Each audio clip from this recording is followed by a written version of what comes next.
keadilan sebagai salah satu produk dari hukum ya.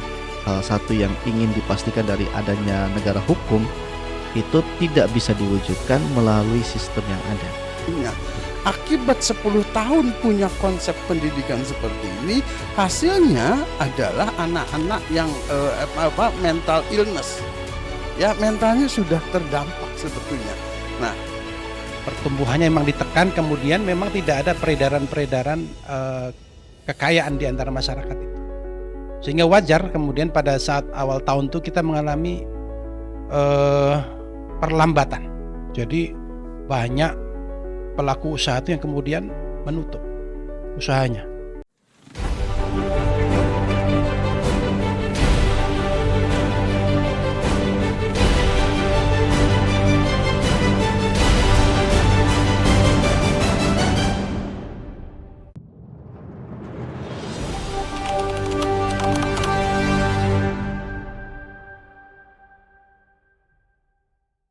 Bismillahirrahmanirrahim. Assalamualaikum warahmatullahi wabarakatuh. Innal hamdalillah nahmaduhu wa nasta'inuhu wa nastaghfiruhu wa na'udzu billah min shururi anfusina wa min sayyiati a'malina. May yahdihillahu fala mudhillalah wa may yudlilhu fala hadiyalah. Asyhadu an la ilaha illallah wa asyhadu anna Muhammadan 'abduhu wa rasuluhu la nabiyya ba'da. Amma ba'du. Qala Allah Ta'ala fi Qur'anil Karim, a'udzu billahi minasyaitonir rajim. Bismillahirrahmanirrahim. Ya ayyuhalladzina amanu udkhulu fis silmi kaffah wa la tattabi'u khutuwatis syaitan innahu lakum aduwwum mubin. Shadaqallahul azim. Ikhwat fillah rahimakumullah. Hadirin pemirsa media dakwah Tangsel yang dirahmati Allah Subhanahu wa taala. Pertama-tama sekali, marilah kita panjatkan puji dan syukur kehadirat Allah Subhanahu wa taala, karena di tengah Belanda yang tengah menimpa saudara-saudara kita di Pulau Sumatera sana, kita masih diberikan berbagai macam nikmat oleh Allah Subhanahu wa taala. Nikmat iman, nikmat Islam, serta nikmat sehat walafiat. Salawat dan salam juga tak lupa kita haturkan kepada junjungan Nabi besar kita, seorang yang telah mengantarkan kita dari zaman gelap gulita ke zaman yang terang benderang. Dialah Nabi besar Muhammad sallallahu alaihi wasallam. Semoga tercurah juga kepada seluruh keluarganya, sahabatnya, dan semoga kita selaku umatnya di yaumil akhir nanti mudah-mudahan mendapat syafaat dari baginda Nabi besar Muhammad sallallahu alaihi wasallam. Ikhwat fillah rahimakumullah, hadirin media dakwah Tangsel yang dirahmati Allah Subhanahu wa taala. Di penghujung tahun ini, di penghujung tahun 2025, media dakwah Tangsel mengadakan talk show dengan tema Refleksi Dakwah 2025.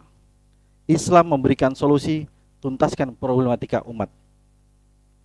Dan pada talk show kali ini, kita akan membahas 3 bidang besar, antara lain politik, hukum dan keamanan, kemudian pendidikan, kebudayaan dan keumatan, dan juga sosial serta ekonomi. Kita akan melihat bagaimana sebenarnya fakta-fakta di lapangan. Kemudian bagaimana kondisinya? Apakah mengalami peningkatan yang positif atau bahkan mengalami kemerosotan, bahkan kemunduran? Serta bagaimana langkah konkret kita sebagai solusi atas permasalahan-permasalahan tersebut. Untuk itu, kita akan bahas tuntas pada hari ini, pada kesempatan kali ini, pada talk show kali ini, pada Refleksi Dakwah 2025. Islam memberikan solusi, tuntaskan problematika umat. Namun sebelum kita mulai, mari kita awali kegiatan ini dengan membaca Al-Fatihah. Al-Fatihah. A'udzubillahi minasyaitonir rajim. Bismillahirrahmanirrahim. Alhamdulillahirrahmanirrahim. Iyyaka na'budu wa iyyaka nasta'in. Shiratal ladzina an'amta 'alaihim ghairil maghdubi 'alaihim waladdallin. Amin ya rabbal alamin. Untuk memandu acara ini, saya akan panggilkan rekan saya KDM, Kang Deddy Minardi. Tafadhol, Ustaz. Mohon dibantu. Sekarang.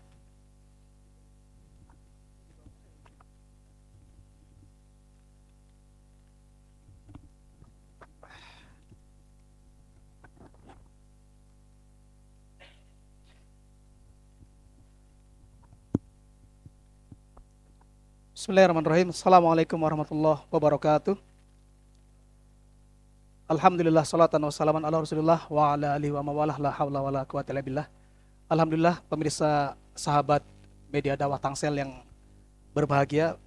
Pada kesempatan ini kita mempersembahkan sebuah forum diskusi yang insya Allah memberikan pencerahan dan berita yang menurut kita ini menjadi evaluasi dan bahan muhasabah buat kita semua sebagai kaum muslimin di mana saja berada. Baik, saya tidak panjang lebar. Tadi sudah dibuka oleh sahabat saya Bang Trai. Tema yang akan kita bahas kurang lebih ada 3 bidang tadi. Langsung saja, saya tidak banyak basa-basi karena negeri ini sudah terlalu banyak basa-basi. Yang pertama, saya panggil narasumber yang terhormat. Beliau akan membahas berkenaan dengan bidang politik, hukum, dan keamanan, yaitu Bung Sidik Robani ME.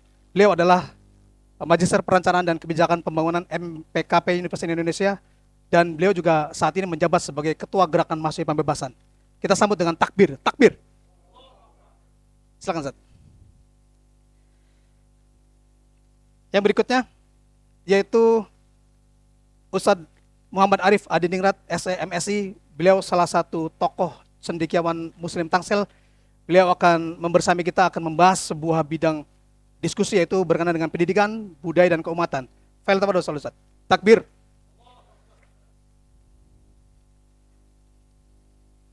Silakan Ustaz.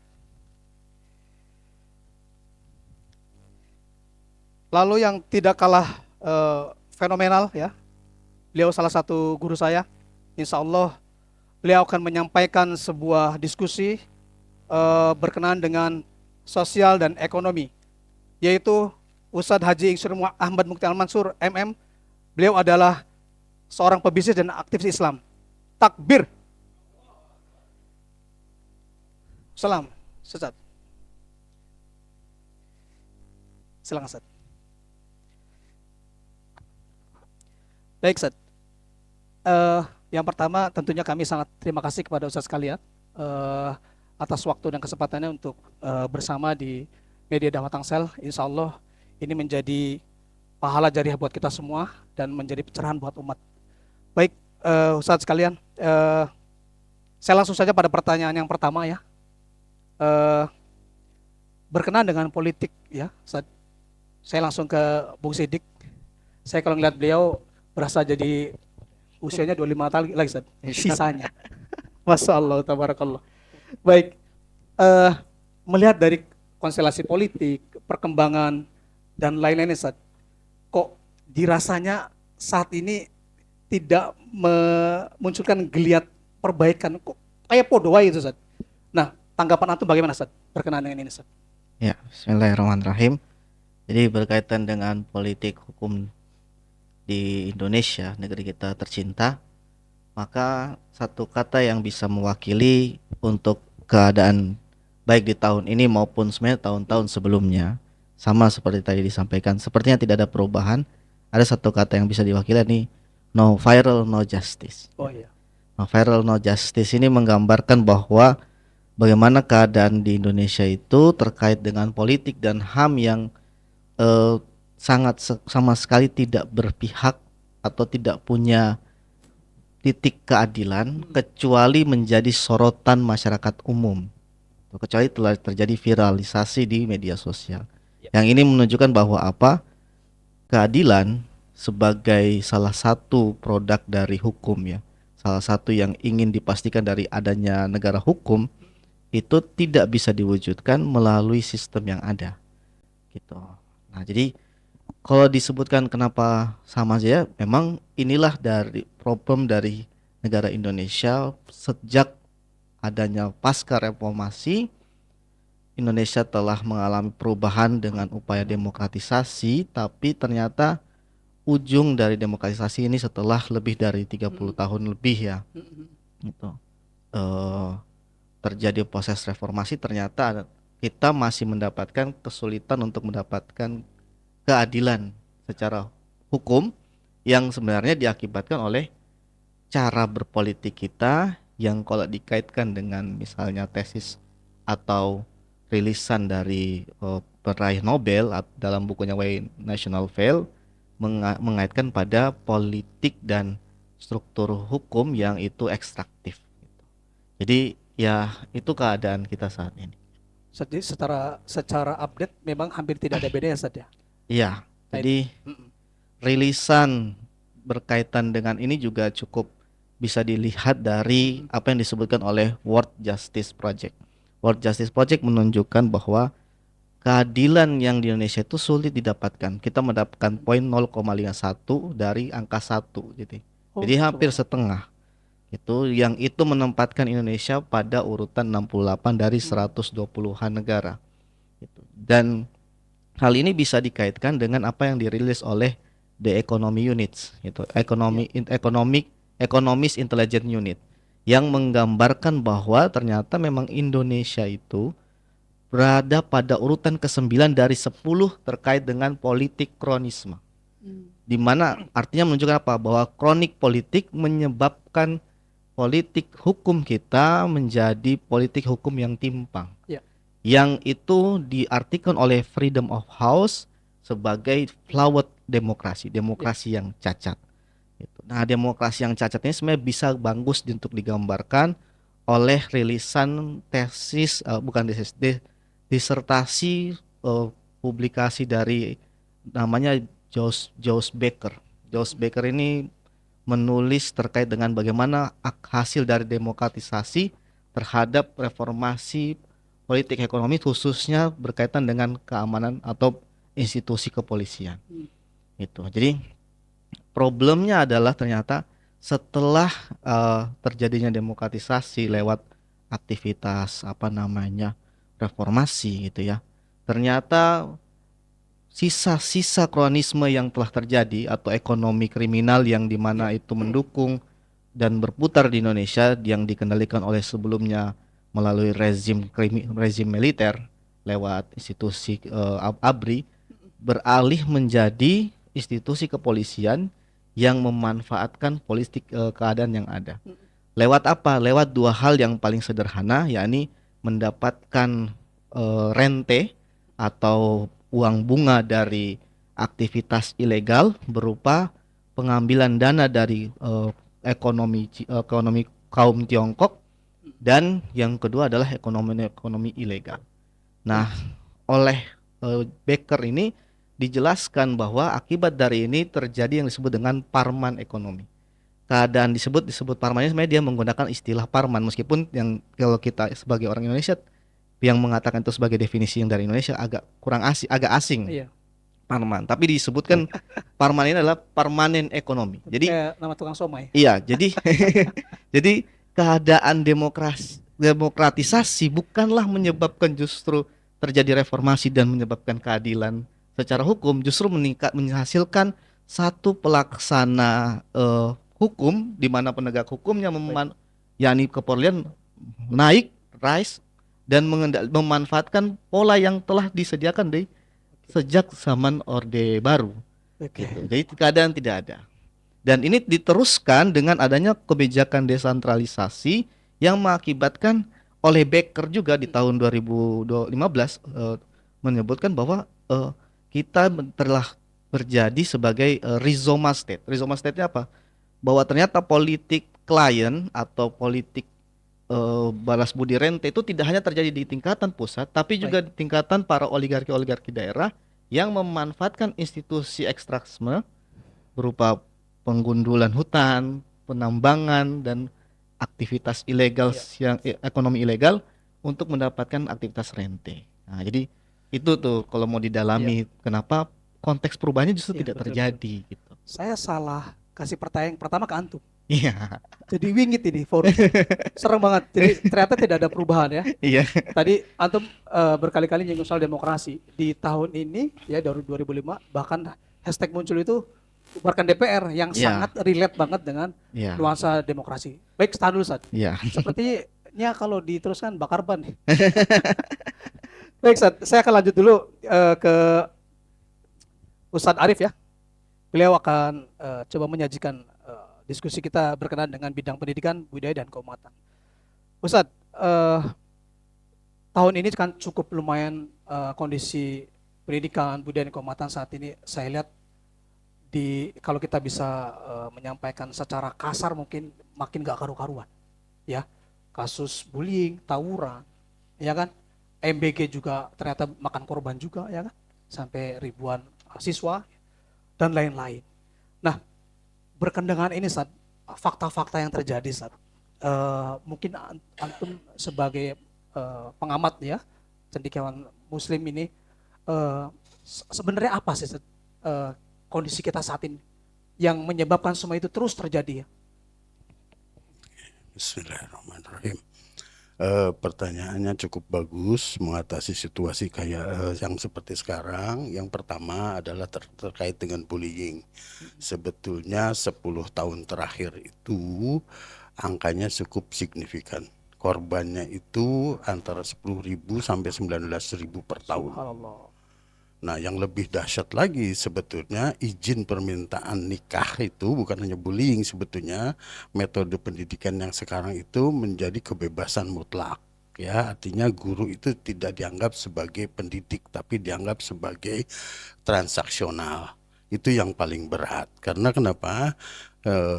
Izin permintaan kalau menurut data Kemenpen itu adalah sekitar 42.000 sampai yang terakhir itu 55.000, tapi ada beberapa data yang menyebutkan ada 50.000 per tahun izin nikah anak-anak di bawah 16 tahun. 16 tahun. Di tahun Jadi, ini angkanya segitu. angkanya antara 40.000 sampai 55.000 Oh, per ngebet ya. tahunnya. Nah, itu adalah efek dari pola pendidikan yang itu disebut dengan kurikulum merdeka. Apa sih kelemahan kurikulum merdeka walaupun sudah diatur bahwa nanti tujuannya adalah P5 ya, artinya kita punya kebebasan untuk anak didik agar punya creativity gitu kan. Namun sangat disayangkan adalah pendidik atau guru itu tidak dianggap sebagai mitra dari orang tua di rumah. Harusnya adalah ada peralihan pengawasan pendidikan dari rumah ke sekolah. Tapi saat ini adalah ada dua pokok permasalahan di kurikulum merdeka itu, yaitu adalah tidak ada yang tinggal kelas. Artinya mau belajar tidak belajar pasti naik kelas, pasti diluluskan. Nah, yang kedua adalah tidak ada guru dibebani dengan segala macam tugas sehingga pendidikan itu atau kedisiplinan itu, kekerasan itu nanti akan berbenturan dengan HAM. Oh iya. Disiplin itu nanti akan bentuknya adalah masuk ke dalam Unsur pemaksaan. unsur pemaksaan, verbal, ada verbal kekerasan, segala kekerasan verbal. Nah, hal itu menjadi pemicu guru jadi hati-hati. Ya terserah ujung-ujungnya. Akibat 10 tahun punya konsep pendidikan seperti ini, hasilnya adalah anak-anak yang mental illness. Ya, mentalnya sudah terdampak sebetulnya. Nah, saat ini kalau kita lihat di masjid, kalau kita di segala macam, ada anak yang mampu berdoa, mampu berhitung, mampu punya kemampuan nalar, kemampuan logik, itu udah sangat hebat.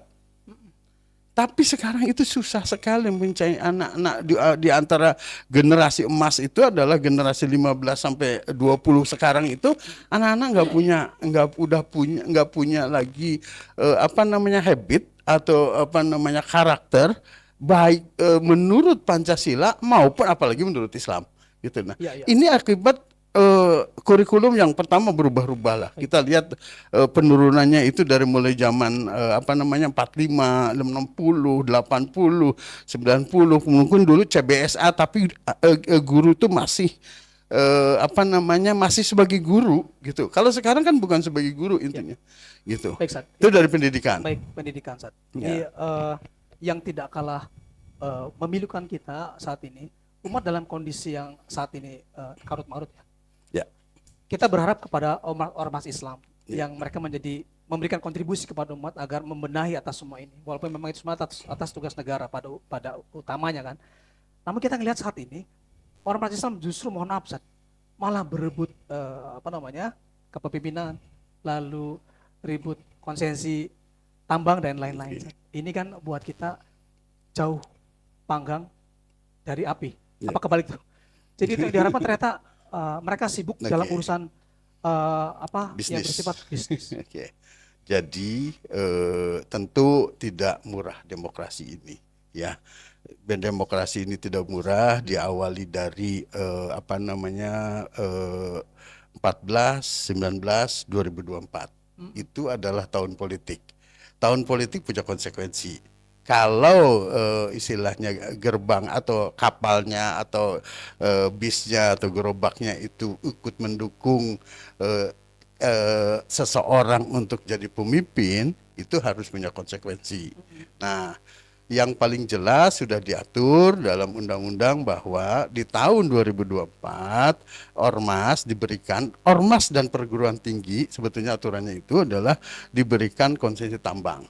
Ya, konsesi tambang ini tentu tidak murah, ya, dan itu menjadi, walaupun sebetulnya ya yang diberikan, saya boleh lebih detail nggak? Nah, ada satu ormas yang diberikan mantan KPC, ya, artinya KPC itu tahun 2025 tambangnya tidak diperpanjang, adanya di Sangatta. Sebetulnya jumlahnya besar, itu 2 juta 2 juta meter kubik per tahun. Kalau dihitung karena harga batu bara itu 90 sampai 100 US per ton, itu dia kalau harga tidak turun, ormas ini dapat sekitar 25 sampai 30 US per ton. Bisa dibayangkan. Di bayangan mereka itu adalah mereka sudah bisa mendapat segitu, itu artinya udah di tangan tuh 300 sampai 600 miliar per tahun. Ya kan? Walaupun nanti ujung-ujungnya karena mereka ini tidak punya keahlian di situ, akhirnya kembali negosiasi, walaupun ada, kalau saya bilang ada 3 nanti kontraktornya yang sudah mendekati ormas tersebut, nanti yang dapat yang mana tergantung persetujuan Bapak, itu aja. Baik, Ustaz, kita tahan dulu saja Ya. di segmen pertama ini. Saya akan coba pindah ke Ustaz Mukti ya.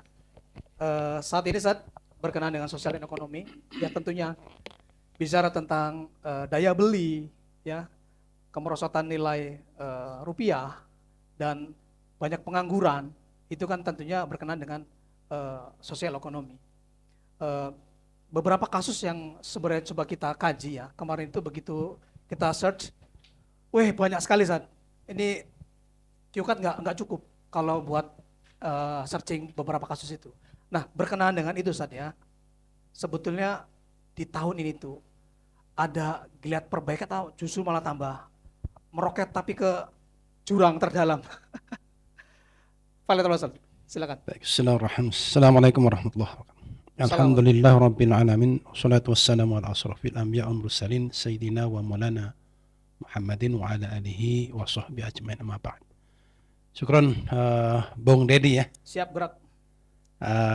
Ketika kita bahas ekonomi tentu ada basis angka dan basis non angka. Jadi istilahnya itu numerik and non numerik. Kalau kita bandingkan dengan tahun lalu, memang 2025 ini tidak naik tidak turun secara angka. Stagnan ya. Artinya stabil. Oh, stabil. Stabil secara angka. Angka belum tentu dirasakan. Jadi ini yang sebenarnya perlu menjadi catatan yang khusus di tahun ini. Ketika awal-awal tahun negeri ini meninggalkan yang namanya pola pengaturan ekonomi menggunakan fiskal. Jadi pada saat zaman masih Menteri Keuangan yang lama, sehingga itu sangat berpengaruh. Seolah-olah memang perekonomian itu ditekan. Pertumbuhannya memang ditekan, kemudian memang tidak ada peredaran kekayaan di antara masyarakat itu. Sehingga wajar kemudian pada saat awal tahun itu kita mengalami perlambatan Jadi banyak pelaku usaha itu yang kemudian menutup usahanya. Banyak industri yang kemudian juga terjadi PHK. Ini nggak main-main, ratusan ribu, bahkan bisa jutaan. Ini dampaknya tentu di tahun ini itu terasa sekali.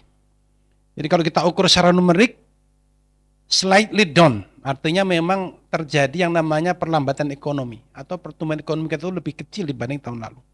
Apalagi nanti di akhir tahun ini kan kita masih menghitung pada saat nanti ada dampak terhadap Sumatera ya, ini kan akan berpengaruh juga.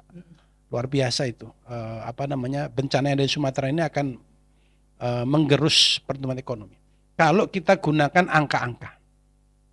Ada angka disebut dengan GDP, kemudian juga angka disebut dengan pertumbuhan ekonomi. Kita itu sekarang diklaim sebagai 5,04% pertumbuhan ekonomi. Ditopang oleh yang namanya konsumsi masyarakat.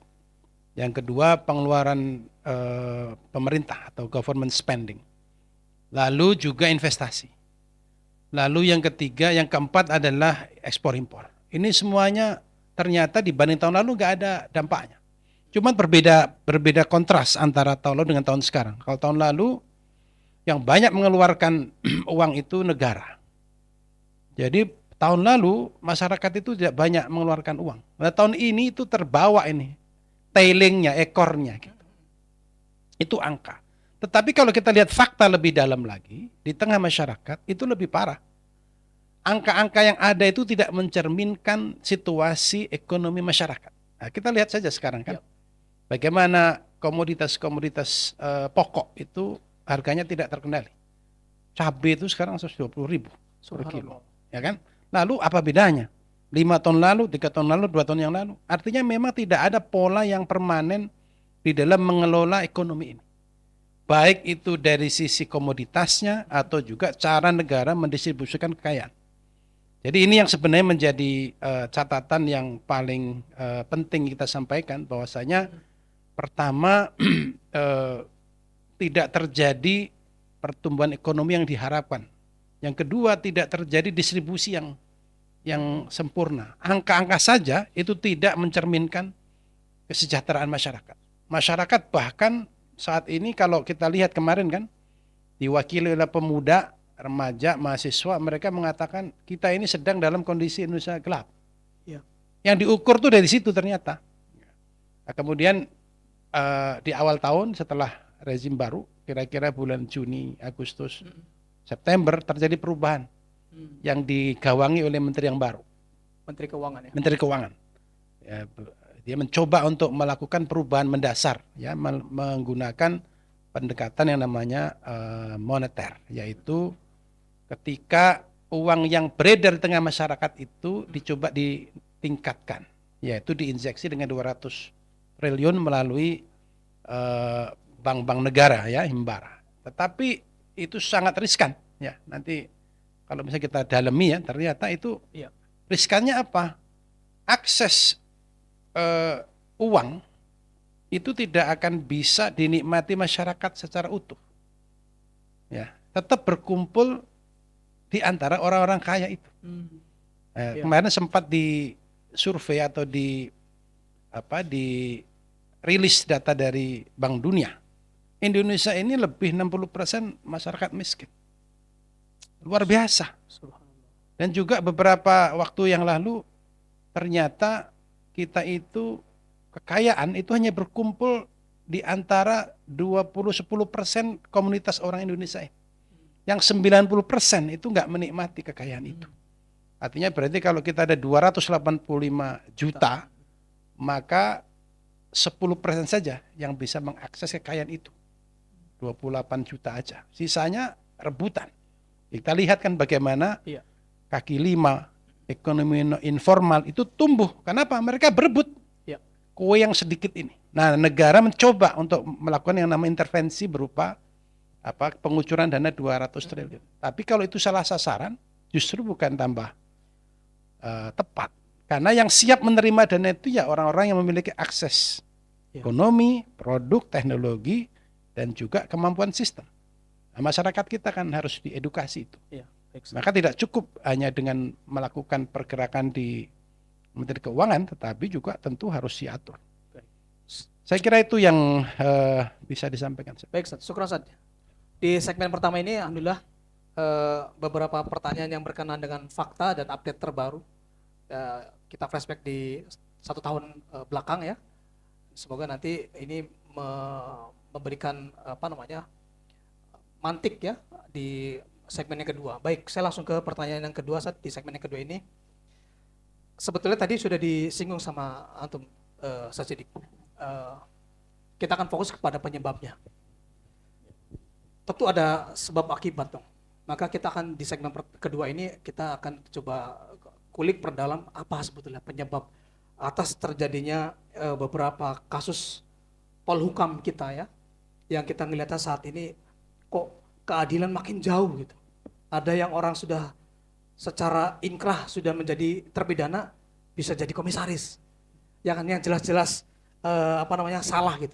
Tapi ada orang yang memang dia melakukan evaluasi kepada penguasa walaupun kesalahan tidak ada, ya dibuat-buat ya agar bisa bagaimana ditangkap gitu.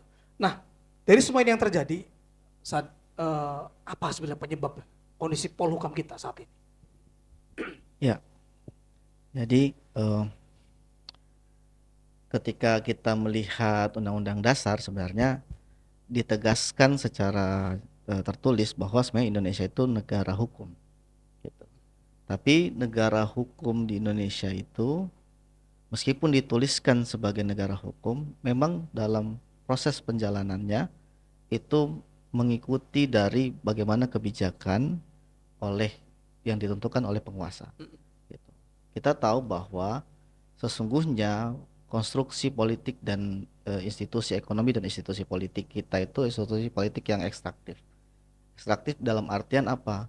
Dalam artian ekonominya berjalan tidak inklusif, tidak menyebar atau merata. Tadi dikaitkan bahwa ya distribusi kekayaan hanya berpusat pada konglomerat atau yang disebut dengan oligarki. Nah, konglomerat dan oligarki ini membutuhkan sokongan dan dukungan politik lewat oligarki partai politik itu. Oligarki dan partai politik ini menggunakan hukum dalam perjalanannya sehingga apa? Sehingga terjadi ketidakadilan gitu. Atau bahasa yang paling sederhana, biasanya sebenarnya hukum dihadirkan untuk mengatur atau rule by the law. Jadi aturan itu dibuat agar menciptakan keadilan, agar terjadi kepastian hukum. Tapi dalam prospek 10 tahun belakangan, khususnya yang ditunjukkan oleh presiden sebelumnya Pak Jokowi, mengubah aturan tersebut menjadi rule by law. Rule by law itu ditunjukkan dari dua hal. Satu, kalau tidak ada hukum yang menjadi fasilitas pada untuk mencapai kepentingan, maka akan dibuatkan aturan tersebut sesuai dengan apa yang ingin diharapkan. yakni untuk mendukung politik ekstraktif dan institusi ekonomi yang ekstraktif gitu. Kalaupun tidak ada, itu akan dibuatkan tanpa mengindahkan pelibatan masyarakat dalam atau melibatkan bagaimana pendapat masyarakat. Kalaupun ada aturan yang bagus, yang baik, tapi bertentangan dengan kepentingan, maka akan diubah aturan tersebut sesuai dengan kepentingannya. Kita bisa tahu paling sederhana dengan melihat bagaimana Undang-Undang Cipta Kerja dibuat. Undang-Undang Cipta Kerja itu adalah menggabungkan semua aturan supaya demi apa? Supaya demi menggolkan satu saja, untuk memperlancar investasi di Indonesia. Nah, investasi ini dilandasi dengan apa? Kebijakan politik hukum yang itu ekstraktif agar berpihak pada satu kepentingan, menarik semua kemampuan-kemampuan politik secara desentralisasi menjadi kembali terpusat. Nah, kebijakan ini sesungguhnya kebijakan yang tidak jauh berbeda dengan apa yang dilakukan di zaman Orde Baru gitu. Jadi atau rentaknya kita malah kembali kepada otoritarianisme gitu. Jadi kalau kita menggali dan mengambil satu alasan atau penyebab kenapa politik hukum kita itu seperti itu. Jadi keadaan politik hukum kita itu karena memang pelaksananya gitu memiliki kepentingan yang tidak berpihak pada rakyat dengan menggunakan aturan hukum yang ada. Itu. Nah, sering dibilang memang hukum itu harusnya menjadi punggawa atau pengatur masyarakat. Gitu. Tapi kita tahu bahwa sesungguhnya dalam ilmu hukum yang ilmu hukum yang default ya, atau ilmu hukum yang natural gitu. Sesungguhnya hukum itu adalah produk politik. Gitu. Jadi karena dia produk politik, akibatnya apa? Akibatnya tergantung dari willingness kepentingan politiknya. Nah, problemnya adalah ketika kita bicara aktivitas politik yang ada saat ini, maka aktivitas politik saat ini hanya dikuasai oleh segelintir orang atau yang disebut dengan elit politik. Gitu. Dalam bahasa yang lain, inilah politik yang ekstraktif. Dia tidak memberikan akses kepada masyarakat dan dia tidak akan mempertimbangkan suara masyarakat karena yang bagian penting bagi dia adalah kroni-kroni dia, kepentingan politik dia. Dengan maksud agar apa? Memupuk kekayaan dan agar tercipta kekayaan yang berputar hanya pada di sekitaran kepentingan politiknya saja. Seperti itu. Jadi dalam konteks ini berarti ada kegagalan dalam hal pelaksanaan hukum, politik dan hukum, karena memang sistem yang dibuat itu berpihak pada segelintir orang dan sistem itu tidak berhasil diubah. Itu sebagaimana yang saya coba ungkapkan tadi di sesi pertama oleh peneliti-peneliti seperti Becker itu yang menggambarkan bahwa demokratisasi, bagi dia kesimpulannya adalah demokratisasi itu justru tidak berhasil mengubah politik ekonomi yang hadir gitu. Yes. Tuh, politik ekonomi yang hadir karena apa? Karena ilisit atau mendapatkan duit secara ilegal itu tetap berjalan seperti biasa saja gitu. Ya. Dan sumber seperti misalnya penegakan hukum, kepolisian masih bisa mendapatkan akses budget di luar dari APBN. Yang menyebabkan akibatnya upaya-upaya seperti misalnya reformasi kepolisian, terus juga perubahan kepolisian agar lebih melayani masyarakat tidak akan terjadi gitu. Jadi kalau saat ini disebutkan ada upaya reformasi kepolisian terus dikaitkan agar terjadi perubahan, ternyata sesungguhnya kemungkinan besar tidak akan terjadi, dan itu terbukti kalau kita kaitkan dengan hal yang terbaru saat ini. Lewat rilisan peraturan polisi nomor 10 2025 yang memberikan akses justru kepada polisi untuk menjabat kepada 17 jabatan sipil gitu, yang jelas-jelas bertentangan dengan putusan Mahkamah Konstitusi sendiri. Yang ini menggambarkan berarti apa? Seseorang atau Kapolri sebagai bagian dari tim reformasi kepolisian berani loh menyatakan itu yang sudah jelas ada putusan Mahkamah Konstitusi. Tentu hal ini tidak mungkin terjadi kalau misalnya bukan dari politik willingness yang ada gitu. Nah, jadi struktur politiknya memang sangat kacau yang menyebabkan sistemnya juga makin kacau gitu. Dan ini tidak cuma muncul di institusi kepolisian, institusi TNI juga mulai nampaknya mulai mengarah kepada kembali sebagaimana sedia kala, ya. Ini bukan lagi dengan istilah duifungsi ABRI tapi multifungsi. Dan ini menunjukkan apa? Ini menunjukkan ada tendensi untuk kembali menjadi otoritarian dengan upaya agar menarik semua modal politik dan ekonomi untuk menjalankan yang disebut dengan doktrin kapitalisme negara. Gitu. Kenapa? Karena memang role model atau rujukan yang dijalankan oleh rezim saat ini dan rezim sebelumnya itu adalah role model yang meniru gaya Chinese, partai Cina, dengan dalil bahwa Cina berhasil dengan ekonomi. Jadi oleh karena itu kembali lagi ternyata memang upaya perubahan reformasi, demokratisasi, dan satu kata kunci yang bisa dibilang bahwa memang struktur politiknya menyebabkan akhirnya terjadi pengangkangan terhadap politik dan hukum, sehingga sulit kita memang mengatakan tercipta atau sulit kita rakyat biasa itu mendapatkan keadilan. Luar biasa, Ustaz. Rumit sekali ya. Karena tadi antum jelaskan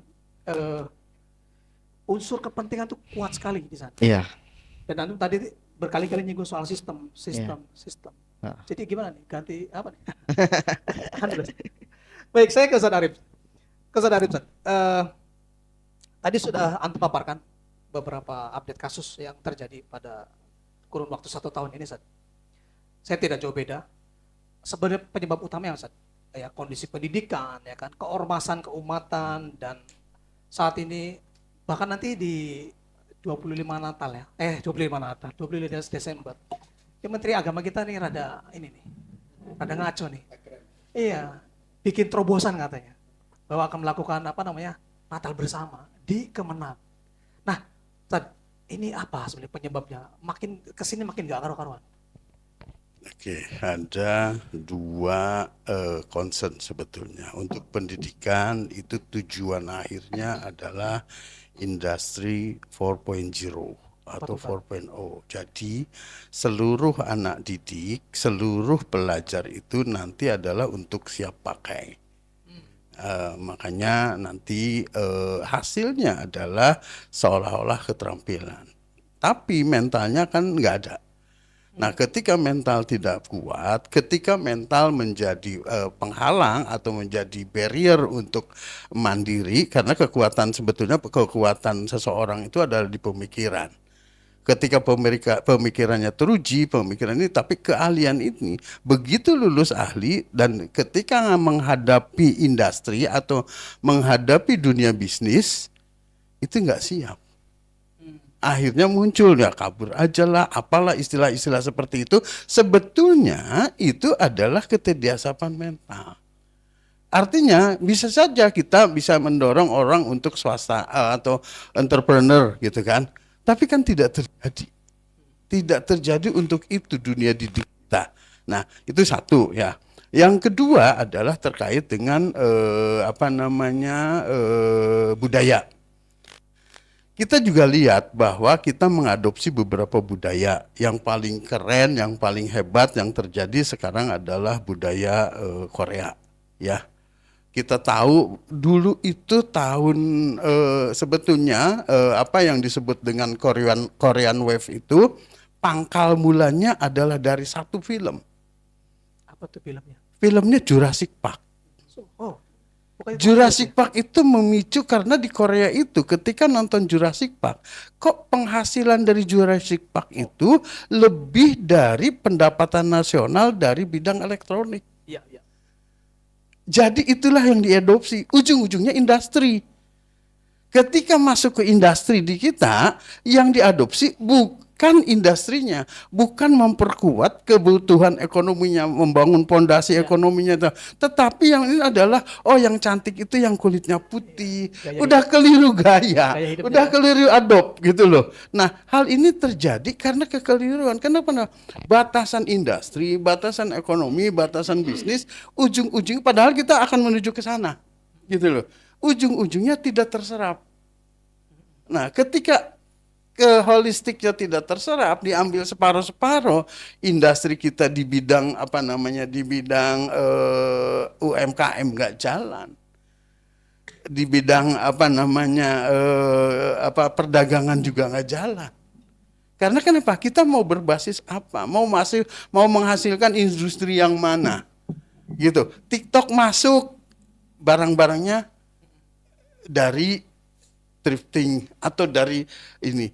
Antara departemen perdagangan, departemen perindustrian juga gontok-gontokan. Padahal itu budaya kita, sebetulnya budaya ya biasa kita jualan di pasar, makan segala macam. Sekarang masih pasar seperti itu. Tadi saya sempat singgung MBG. Di MBG itu sebetulnya kita pengen adanya aktivitas pasar yang luas di masyarakat. Apa yang terjadi sekarang? Karena menggiurkan per satu SPPG itu adalah 3.000.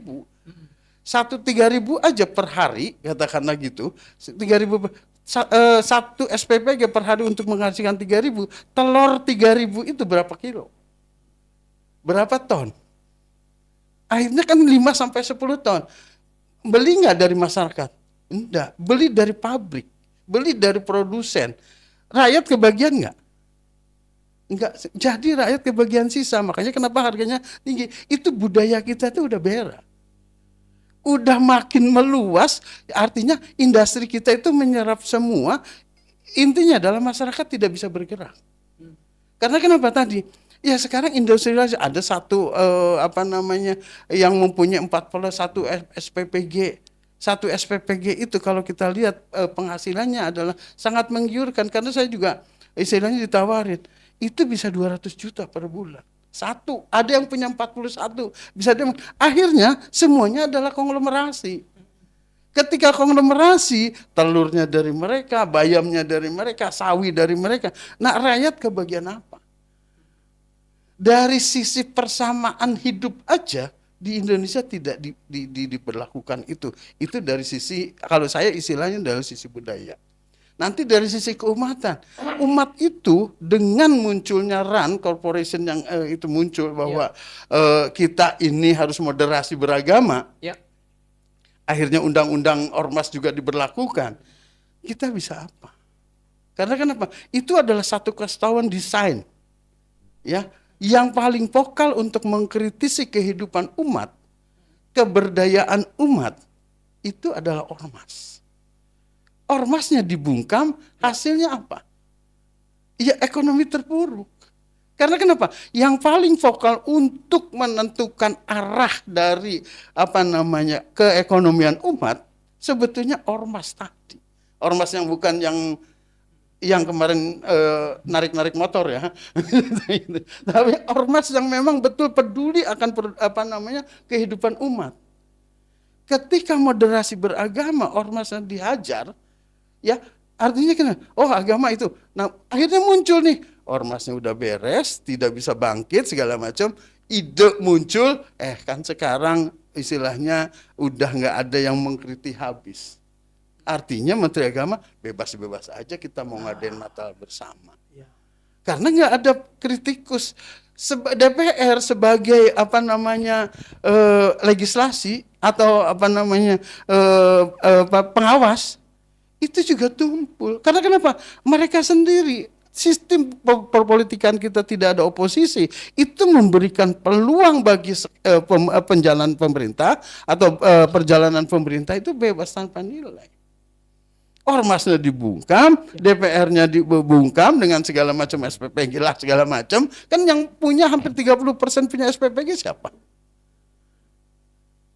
ASN sama DPR. Sudah kenyang, sudah mau ada moderasi beragama seperti perayaan Natal, sekarang di mall-mall, sekarang pegawai pakai segala macam pakaian Santa. Kalau kita dulu gitu ya, orang-orang tua kita mengajarkan ini pendangkalan akidah. Betul. Iya kan? Sekarang Menteri Agamanya, jangan-jangan nanti seluruh kantor juga harus merayakan itu. Iya. Jangan-jangan nanti seluruh sekolah gantian. Karena kenapa? Itu dari semuanya kan udah istilahnya test the wave, ya, ngetes gelombang, ya, ujung-ujungnya kita berpikir bahwa pemimpin Istiqlal itu bisa lebih takwa. Ya nggak taunya ngasih kebebasan seperti itu. Sedih banget.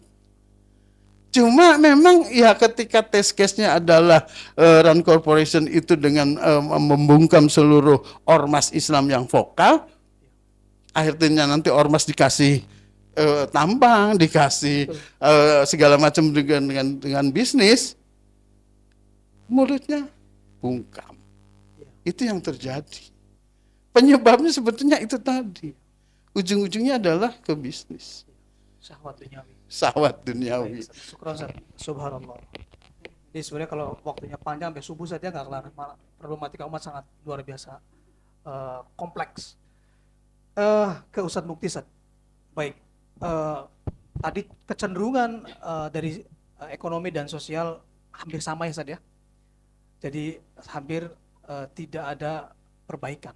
Ya, tadi sudah disampaikan sebagai mukadimah di segmen yang pertama. Lagi-lagi kita akan fokus ke penyebabnya saja di segmen kedua ini. Apa sebenarnya hingga akhirnya ekonomi dan sosial itu tadi dibilang stagnan ya, atau angkanya nggak naik nggak turun ya? Iya, stabil tapi nggak terasa. Gitu. Jadi gini, kalau di ekonomi itu kita sebut sebagai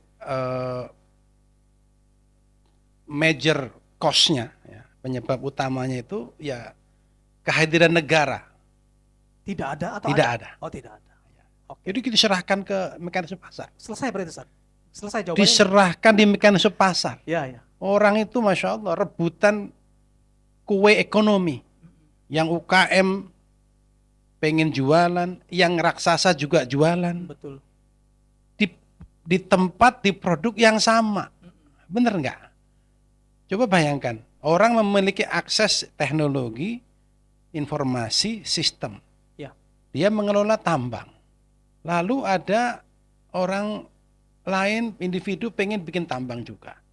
Pasti kalah lah ya. Iya. Lalu ada yang masuk di bidang retail. Ya, jualan kelontongan. Pemain besar ikut juga di situ. Betul. Jadi negara nggak ada. Ada gitu yang bisa mengawasi bagaimana pasar itu berlangsung, ya, sumber bahan baku, jadi supply chain manajemennya nggak jalan gitu. Makanya pernah kan saya sitir nama ya ketua PKB itu, Saudara Muhaimin, ya kan? Inisial M ya. Gitu. Muhaimin. Beliau menyampaikan bagaimana dahsyatnya penguasaan ekonomi oleh retailer-retailer yang ribuan itu, yang namanya A lalu I kan gitu ya, inisial. Itu di mana-mana ada. Sementara toko-toko kecil tuh rusak. AI. Alfa Indomart. Ya, gitu. Sikap, Ustaz. pakai dijelaskan segala. Gas. Jadi ini yang concern beliau loh. Oke. Artinya berarti memang ini terjadi ketimpangan yang dasar. Negara nggak hadir, nggak diatur tata kelola hulu sampai hilirnya nggak diatur. Hulu berarti kan sumber daya penghasil produk. Ya bibit, ya tanam, ya agronomis, ya telur, ya cabai, ya sayur yang tadi Ustaz Arif sampaikan. Iya. MBG ini sebenarnya diharapkan menjadi engine pertumbuhan. Tetapi UMKM ya. UMKM. Tapi faktanya untuk mendapatkan bibit susah. Betul. Untuk mendapatkan pupuk susah. Orang nanam padi masuk sawah itu udah nggak layak harganya.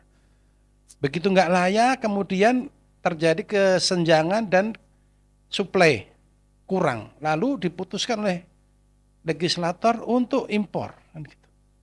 Ini teman saya kerja di gula ya di Jawa Timur. GM dia. Saya pusing mas. Begitu kita suplai banyak, ya kan, impor dibuka kerannya. Jadi harga terpuruk tuh pasti. Yang terjadi petani tebu rusak. Betul. Kemudian juga buruh tani juga rusak. Pemilik transportasi juga rusak. Lebih ke zolim ya. Ya, juga kita bicara tentang BBM. Coba bayangkan, negeri sebesar ini, sebanyak ini juga sumber hulunya, tetapi kita impor BBM. Itu berdampak dahsyat itu. Sekelas Menteri Keuangan juga sekarang juga pusing, kok bisa kita mengimpor? Bisa nggak bikin kilang? Bisa kita bikin hilir sendiri? Gitu. Betul. Di mana letaknya? Ya negara nggak hadir. Negara nggak hadir untuk mengelola.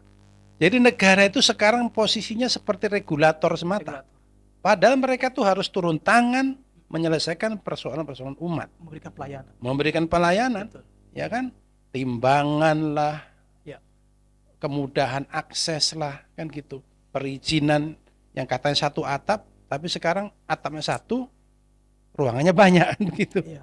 Ya itu. Lalu yang kedua adalah yang disebut dengan sistem yang diterapkan oleh kita.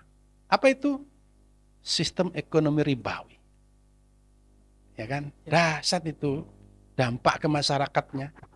Berapa banyak itu orang jadi runtuh bisnisnya karena ribawi. Bukan gede, bukan kecil. Yang gede pun runtuh karena sistem ribawi itu.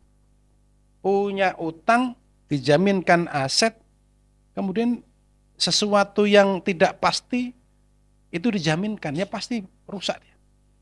Kepastian yang diganti dengan ketidakpastian. Maksudnya apa? Kita utang tuh pasti bayarnya, tapi penghasilannya nggak pasti. Ada rusak itu. Sementara hutangnya harus ditambah dengan ribawi. Lalu yang ketiga adalah ketika kita di negeri ini tidak ada yang namanya kategorisasi komoditi. Semua bebas. Antum punya dana, antum punya teknologi, antum bisa menguasai air, antum bisa menguasai hutan, antum dikasih 100.000 hektar HPH atau HGU di Aceh, kaya pasti. Tinggal tebang aja, gelondongannya dijual, selesai.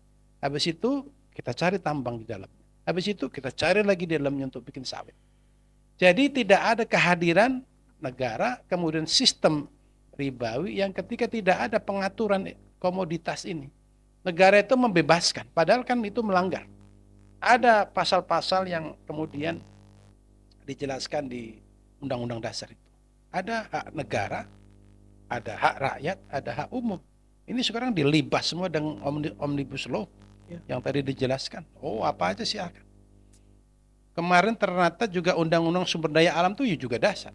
Seperti trilogi aja. Politisi, kemudian penguasa, dan pengusaha, pemilik modal. Ini continual close loop. Jadi antara mereka aja trisula ini. Biar apa? Kekayaan itu tidak bocor, tidak trickle down. Kalau dulu zaman Orde Baru masih mending. Menciptakan tokoh-tokoh oligarki. Tokoh-tokoh pengusaha besar yang diharapkan trickle down effect. Masih adalah netes-netes kue kekayaan itu. Dia bikin pusat ekonomi, diharapkan surrounding itu bisa kaya. Sekarang tidak.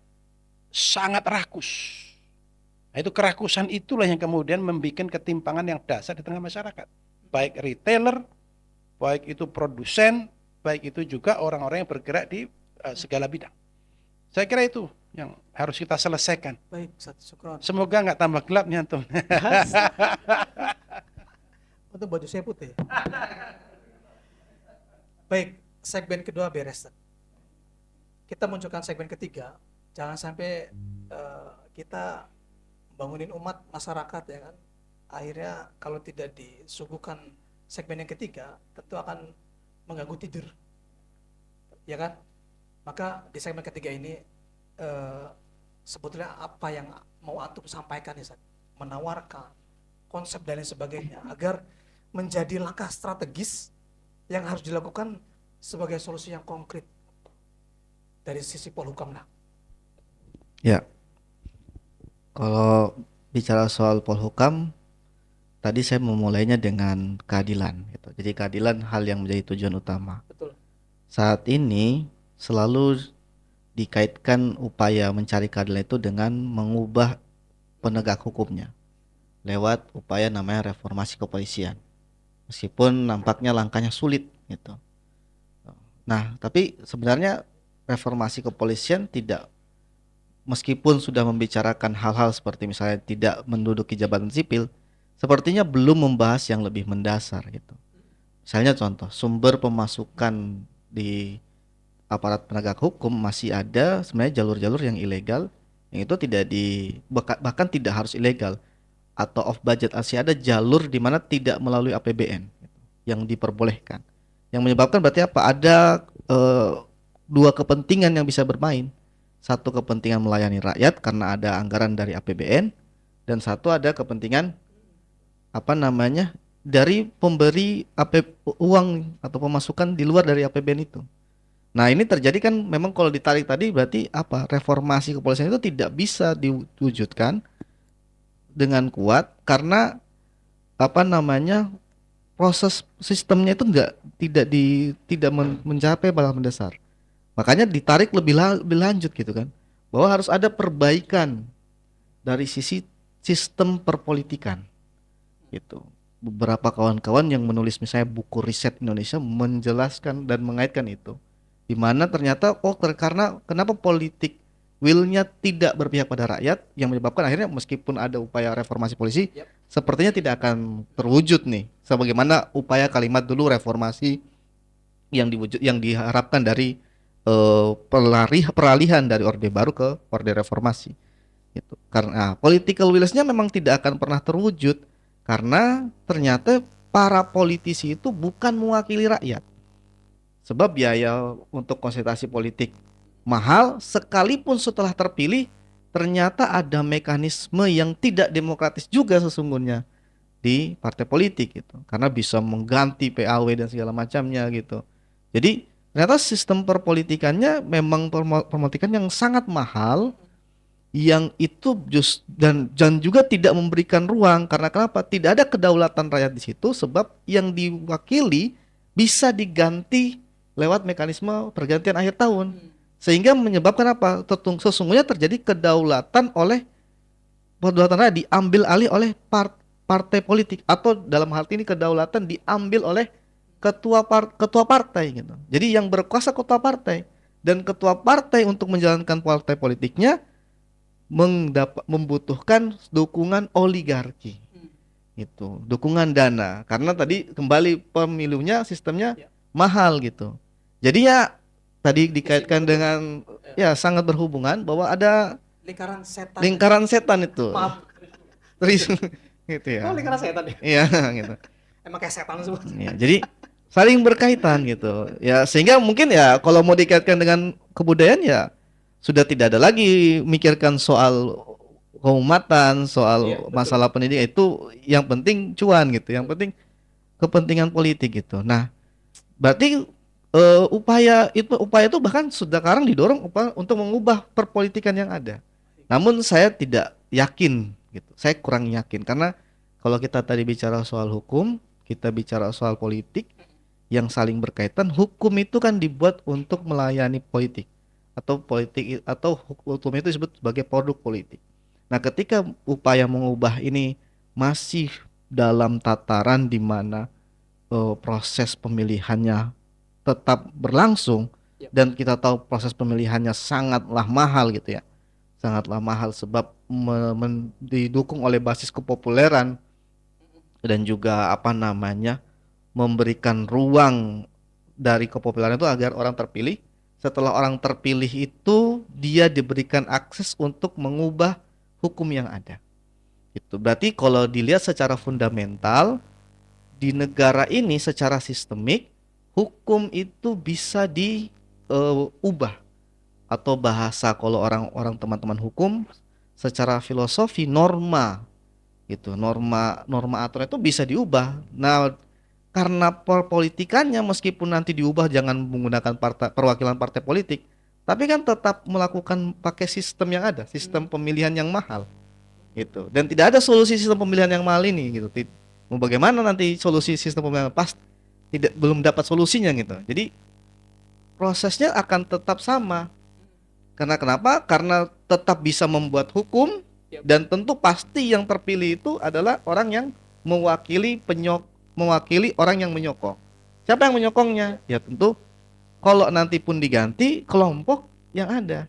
Nah, kalaupun pemilihnya kelompok yang ada itu naik, sementara dia membutuhkan dana kampanye yang mahal, berarti yang menang tetaplah oligarki. Dan tentu oligarki ketika ada orang naik gitu ya, berarti tentu dia menginginkan salah satu yang paling penting adalah kepastian hukum, dalam artian kebijakan-kebijakannya berpihak pada kepentingan oligarki yang ada. Nah, institusi ekonominya oligarki itu ekstraktif. Berarti artinya apa? Kebijakan ekonominya nanti atau keputusan politik hukumnya pasti akan memberikan kelebihan pada kepentingan sesaat. Oleh karena itu saya selalu membahas bahwa karena dibiarkannya norma itu berubah dengan sekehendak manusia berdasarkan kepentingan kelompok yang ada, meskipun sistem perpolitikannya berubah dengan sedemikian rupa sebagaimana kita merasakan sejak dari zaman Orde Lama, Orde Baru dan Reformasi, maka celah ini tidak akan ditutupi dengan upaya yang ada. Celah, atau bahasa lainnya kalau bagi saya, celah ini harusnya yang ditutup. Celah di mana norma itu berubah sesuai dengan kepentingan. Dan disinilah akhirnya relevansi mungkin kalau kita kaitkan dengan Islam gitu. Sebagaimana juga sebagai posisi saya sebagai ketua pembahasan, yang dimana kami gerakan mahasiswa yang mendorong agar Islam itu diterapkan. Salah satu yang menjadi hal penting dalam hal mendorong Islam itu diterapkan adalah bahwa norma atau aturan itu baik dan buruk itu tidak boleh diserahkan pada manusia, karena pasti berkaitan dengan kepentingan kelompok gitu. Mau diganti apapun politiknya, mau diubah reformasi penegak hukumnya, tapi kalau hukumnya bisa diubah sesuai kepentingannya, kepentingan manusia atau Ya. kepentingan kelompok pasti tidak akan berpihak atau bermanfaat pada masyarakat yang umum. Ya. Siapa yang bisa memberikan kepastian itu? Sejauh ini kami meneliti, berdiskusi dan mencari tahu bahwa ternyata upaya itu harus dilawan dengan dengan cara apa? Menutup norma itu diserahkan pada manusia untuk diubah. Nah, ternyata Islam memberikan solusi bahwa ternyata norma itu tidak boleh berubah. Aturan itu tetap dan ditetapkan oleh oleh zat yang maha tidak memiliki kepentingan gitu Iya. kepada manusia ini gitu. Betul. Tidak ada kepentingannya gitu. Karena dia sudah maha memiliki segalanya dan dengan aturan tersebut justru menciptakan keadilan yang paripurna dan memberikan kepastian hukum kepada siapapun. Atau dibalik harusnya memberikan kepastian hukum kepada siapapun yang berkonsekuensi pada keadilan kepada siapapun juga atau keadilan yang paripurna, tidak lagi keadilan yang hanya berpihak pada satu golongan, tapi keadilan yang berpihak pada baik pada para politisi, kepada masyarakat umum, kepada juga pengusaha. Pada intinya akhirnya politik hukum kita itu memberikan modal agar semua orang mendapatkan keadilan seperti itu, keadilan yang hakiki. Kurang lebih seperti itu. Jadi kalau mau ditarik kembali, kami mendorong agar celah yakni di mana norma bisa diubah sesuai kepentingan manusia harus diganti dengan penerapan Islam secara politik dan hukum. Karena kenapa? Politik Islam itu mencegah agar normanya berubah. Paling sederhananya siapa yang berani mengubah Al-Quran? Mati kan ya. Bukan di penjara lagi. Iya, betul. Jadi itu paling bahasa sederhananya. Kurang lebih seperti itu. Baik, Ustaz, syukran, Ustaz. Demikian ya closing statement dari Ustaz Siddiq ya. Jadi langsung Ustaz ke Ustaz Arif berkenaan dengan pertanyaan tadi dilontarkan Ustaz. Jadi langkah strategis apa yang memang harus dilakukan?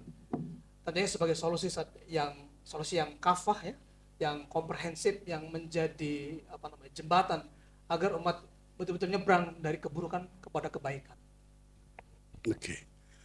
Pertama sebetulnya ada satu garis lurus yang terkait dengan pendidikan, budaya dan keumatan, yaitu grand design dari Barat terkait dengan 4 program pokok. Ya, itu yang harus kita concern sebetulnya, 4 program pokok dari Barat ini, yaitu yang pertama adalah demokratisasi. Makna demokratisasi itu bukan trias politika. Sekarang makna demokratisasi itu udah bebas, udah beda arti, apalagi diterapkan di negeri ini. Itu. Yang kedua adalah hak asasi manusia. Itu pun diterjemahkannya beda. Itu grand design dari Barat. Yang ketiga adalah LGBT. Ya, LGBT juga sekarang udah mulai absorb, masyarakat udah mulai banyak, di Surabaya udah ada pernikahan sesama jenis gitu kan. Udah mulai itu. Yang keempat adalah kesetaraan perempuan. Itu grand design.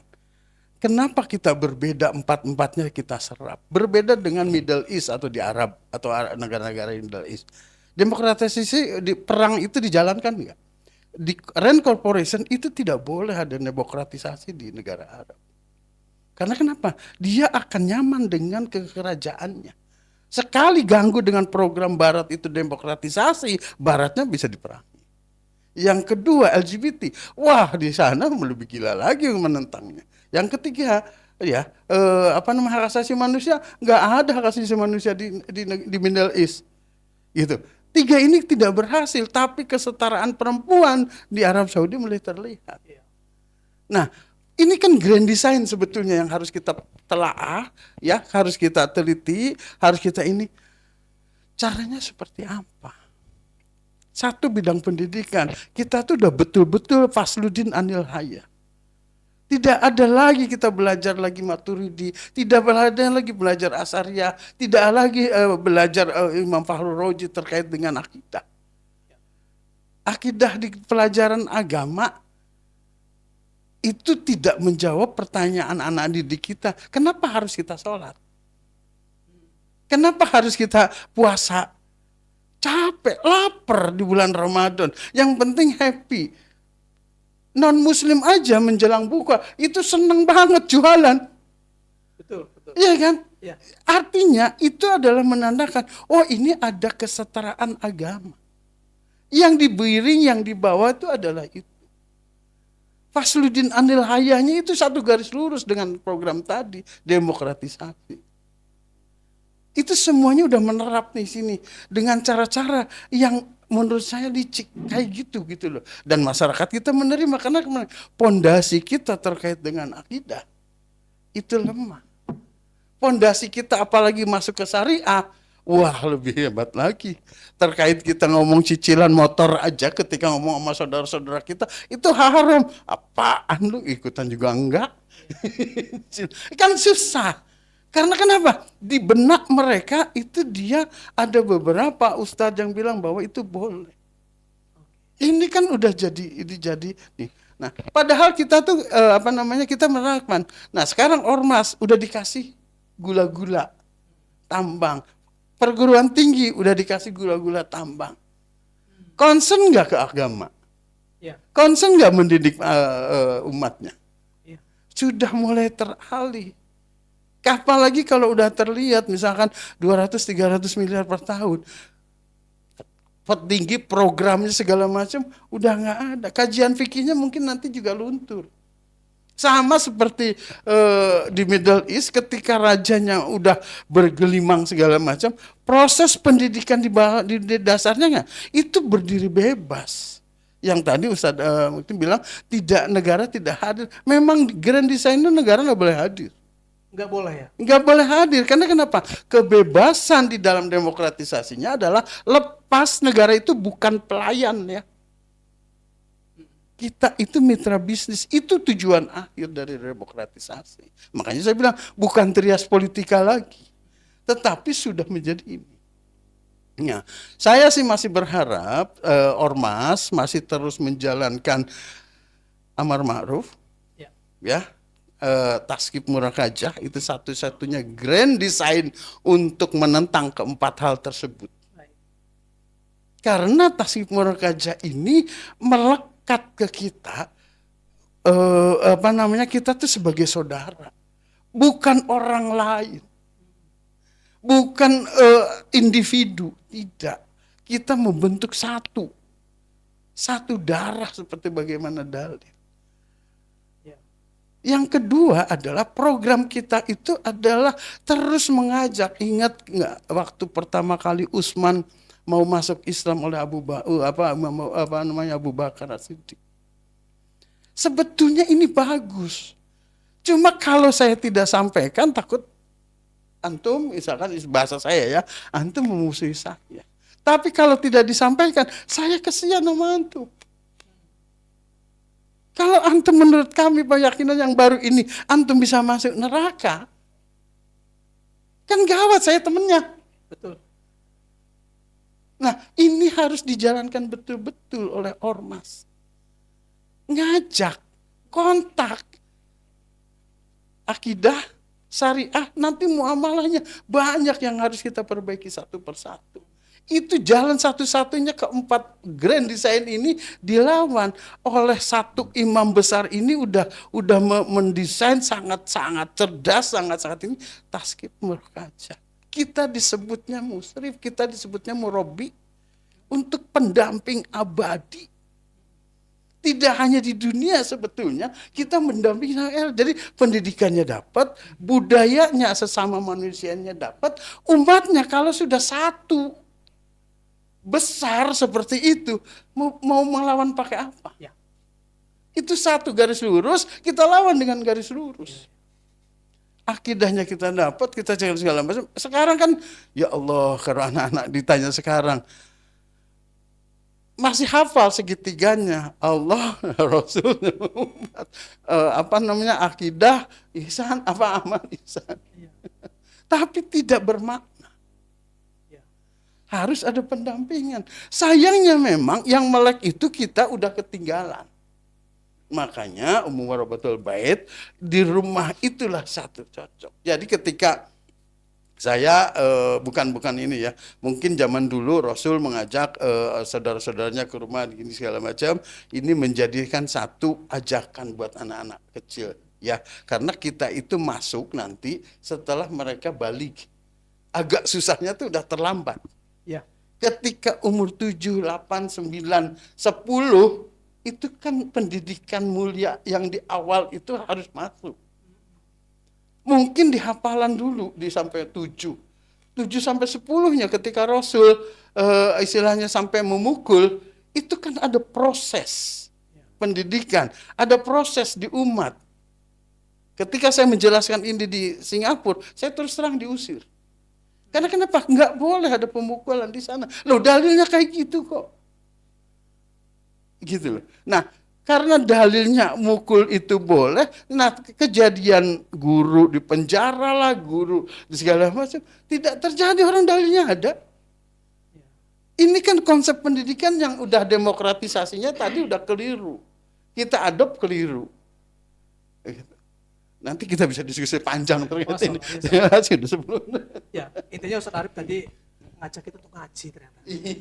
Jadi musyrif, jadi daris. Masya Allah, Ustaz. Syukur Ustaz ya. Langsung ke Ustaz Mukti, Ustaz. Ya berkenaan dengan sosial dan ekonomi. Jadi langkah strategis apa, Ustaz? Kita sebagai pengemban dakwah ya. Untuk tadi. Jadi kalau dalam menulis disertasi tesis itu ada problem. Karena problem yang Anda sampaikan tadi adalah ketiadaan negara. Maka kita harus selesaikan itu dengan cara bagaimana negara hadir. Negara hadir ini berarti ada pemimpin. Ya, innallaha ya'murukum an tu'addul amanati ila ahliyah. Ini berarti problem pertama adalah bagaimana kita memilih orang-orang yang memang sesuai di bidangnya. Ya. Pemimpin itu diminta pertanggungjawaban. Maka kalau bisa mengganti pemimpin, ganti. Kalau kita bisa mengganti negara, ganti negara. Kalau kita bisa ganti sistem, ganti sistemnya. Bagaimana cara mengganti? Ya dididik dulu masyarakatnya. Butuh nggak masyarakat untuk mengganti sistem itu? Betul. Sistem apa? Ketidakadilan, ribawi, kemudian ketimpangan, sistem-sistem yang tidak hadir. Tidak ada sistem yang paling sempurna kecuali adanya di dalam Islam. Antum melihatlah. Ya. Ada nggak kira-kira ya agama, ideologi yang bicara kaila yakuna dulatan bainal aghniya'i minkum, yang mengatakan bahwa janganlah kekayaan itu beredar di antara kalian. Ada nggak itu? Di ideologi manapun ya? Tidak ada. Nggak ada. Kecuali Islam. Islam. Nah itu berarti kan perlu kita educated. Ya. Umat, masyarakat, ini refleksi. Jadi kita perlu menyampaikan kepada masyarakat, kepada umat. Ada satu teorema yang namanya janganlah kekayaan itu hanya beredar di antara kalian. Itu bukan teorema, itu ayat. Ya. Artinya berarti harus ada yang mengendorse, harus ada yang melaksanakan, harus ada yang menetapkan. Negara hadir nggak sekarang untuk mengatakan, hei kekayaan jangan beredar di antara kalian? Nggak ada. Maka Islam hadir dengan cara begitu. Ada pemimpinnya, ada penerapannya, ada yang harus dihukum, harus ada yang diterapkan begitu. Kalau nggak itu nggak akan bisa. Ini politik ekonomi ini akan begini-begini aja nih. Kenapa? Sudah template. Negeri ini sudah disetting oleh negeri-negeri besar. Jadi negara itu kan ada kategorinya. Ada negara utama. Ada negara yang di sampingnya utama, berarti ya second lah. Ada negara ketiga, negara keempat. Ini masing-masing kategori nih. Negara besar ini, negara utama, ini menentukan corak beredar aturan yang ada di dunia ini. Siapa mereka? Negara-negara punya modal, kekuatan militer, dominasi terhadap negeri-negeri yang lain. Nah, kita bisa tebak kan? Siapa? Bisa Amerika. Bisa juga negara-negara komunis seperti Cina, Rusia. Ya. Mereka mendikte, Pak. Hei Indonesia, kamu harus ikutin ini nih, berekonominya. Maka kita harus berekonomi dengan cara mereka. Bagaimana konstruksi kita? Ya harus bikin APBN, harus dibangun dengan cara begini. Harus ada utang luar negeri, harus ada begini, harus ada begini, harus pakai pajak segala macam. itu luar biasa. Jadi kalau kita mau merubah dengan tuntas, ya ini harus mendudukkan pada posisi yang sama. Siapa pemenang ekonomi ini, negara mana utama, harus ada negara yang kedua yang juga akan menguatkan negara utama ini saling head to head.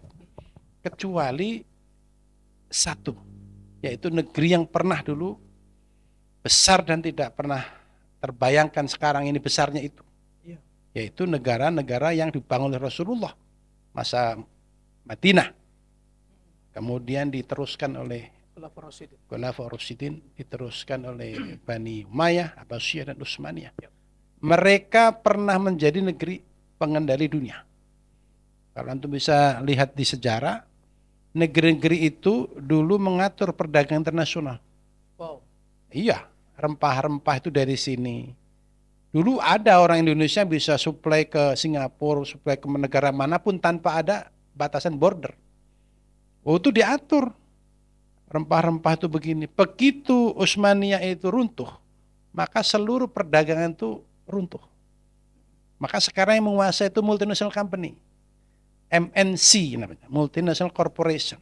Dan MNC itu sekarang sudah terkategori yang bidang biji-bijian, bidang IT, bidang retail, bidang ini tuh energi, tambang, itu sudah kayak gitu.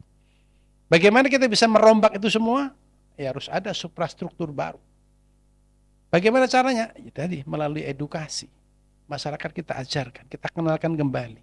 Hei umat Islam, kalian itu dulu adalah bangsa singa, bukan bangsa kambing. Jadi jangan sampai Anda itu jadi kambing. Karena negeri utama menjadikan negeri-negeri kecil ini menjadi negeri kambing. Bagaimana maksudnya? Agar mengikuti pola mereka. Mereka kambing, kita disuruh jadi kambing. Ketika kambing itu terdengar induknya datang, mengaum, dia lari padahal dia itu singa. Ini umat Islam itu adalah umat-umat yang anak-anak singa. Tapi karena memang sudah kadung biasa diedukasi dengan cara berekonomi cara kambing, berpendidikan cara kambing, ya kan? Maka mereka tidak pernah kedengaran. Jadi wajar kalau kemudian ekonomi ini diatur dan tidak akan pernah bisa mensejahterakan umat.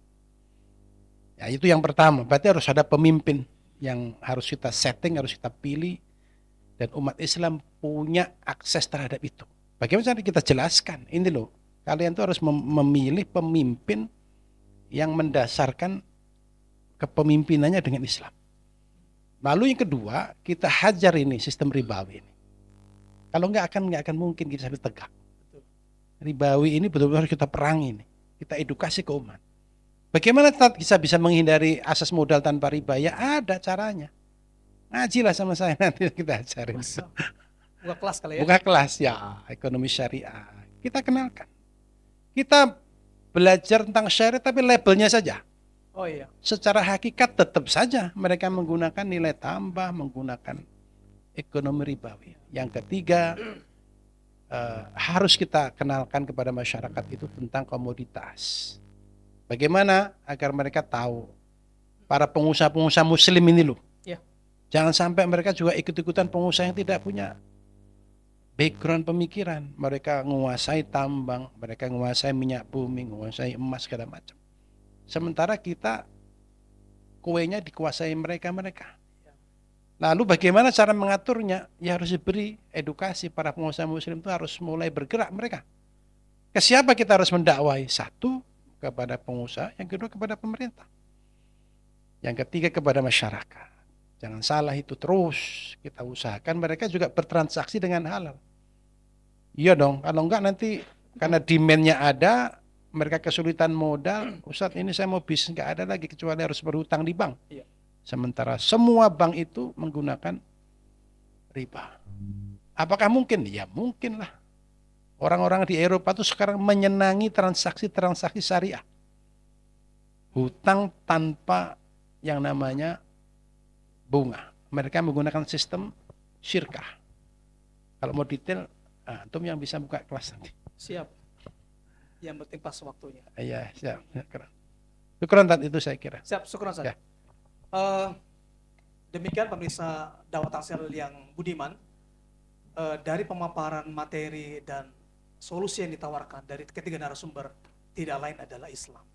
Oleh karena itu, Media Dakwah Tangsel melalui forum Refleksi Dakwah 2025 ini akan sangat relate sekali ya pembahasan ini. Islam memberikan solusi tuntaskan problematika umat, maka ini tidak hanya menjadi wacana, maka kita harus lakukan bersama karena ini kita membutuhkan sebuah kerjasama yang sangat solid karena ini demi kebaikan kita sebagai umat Nabi Muhammad SAW. Ustadz Arif, kami memohon izin untuk dapat bersedia menutup dengan doa. Jadi mohon Ustadz doa singkat, mudah-mudahan kita mendapatkan barokah dari acara forum ini dan insya Allah ini diserap oleh umat agar kita menuju pada kebaikan. Fadhil Ustaz untuk berdoa, pimpin doa. Mari kita sama-sama menundukkan hati, kita sama-sama melemahkan diri di hadapan Ilahi bahwa kita di sini hanya sementara, ya kita punya tanggung jawab untuk melaksanakan seluruh perintahnya semampu kita. Auzubillahi minasyaitonirrajim. Bismillahirrahmanirrahim. Alhamdulillahi rabbil alamin arrahmanir rahim maliki yaumiddin. Iyyaka na'budu wa iyyaka nasta'in. Ihdinas siratal mustaqim. Siratal ladzina an'amta 'alaihim ghairil maghdubi 'alaihim waladdallin. Amin. Auzubillahi minasyaitonirrajim. Bismillahirrahmanirrahim. Hamdan na'imin hamdan syakirin hamdan wa fi ni'amah wa yukafi majidah. Ya Rabbana lakal hamdu kama yanbaghi li zalali walikal karim wa azimi sultanik. Allahumma salli ala sayyidina Muhammad wa ala ali sayyidina Muhammad salatan tunjina biha min jamil ahwal wal afat wa taqdilana biha min jami sayat wa tarfa'una biha indaka darajat wa tuballighana aqsal ghayat min jamil kharatil fil hayati wa ba'dal mamat.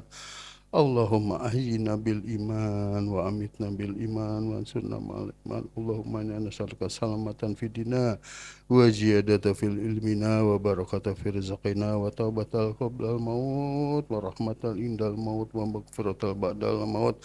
Allahumma hawin alaina fi syakaratil maut wa najata minan nar wa afa indal hisab. Rabbi ghfir lana wa liwalidayna warhamhum kama rabbawna shighara. Rabbi ghfir lana wa liwalidayna warhamhum kama rabbawna shighara. Rabbi ghfir lana wa liwalidayna. Rabbana hab lana min azwajina wa dhurriyyatina qurratan a'yun fi qulubina ghillan lil ladzina amanu innaka ra'ufur rahim. Rabbana atina fid dunya hasanah wa fil akhirati hasanah wa qina adzabannar. Rabbana la tuzigh qulubana ba'da idh hadaitana wa hab lana min ladunka rahmah innaka antal wahhab. Subhana rabbika rabbil izzati ma yasifun wa salamun alal mursalin walhamdulillahi rabbil alamin. Baik, jazakallahu khairan katsiran kepada Ustaz Arif. Semoga doa yang dipanjatkan diterima oleh Allah Subhanahu wa taala. Saya atas nama moderator Forum Refleksi Dakwah pada tahun 2025 ini, mudah-mudahan ini membawa manfaat buat kita. Saya pamit undur diri dan saya akan kembali serahkan kepada MC kita yaitu Bang Trai. Kurang lebih mohon maaf. Assalamualaikum warahmatullahi wabarakatuh. Syukuran Ustaz. Syukuran Ustaz ya. Syukuran Ustaz.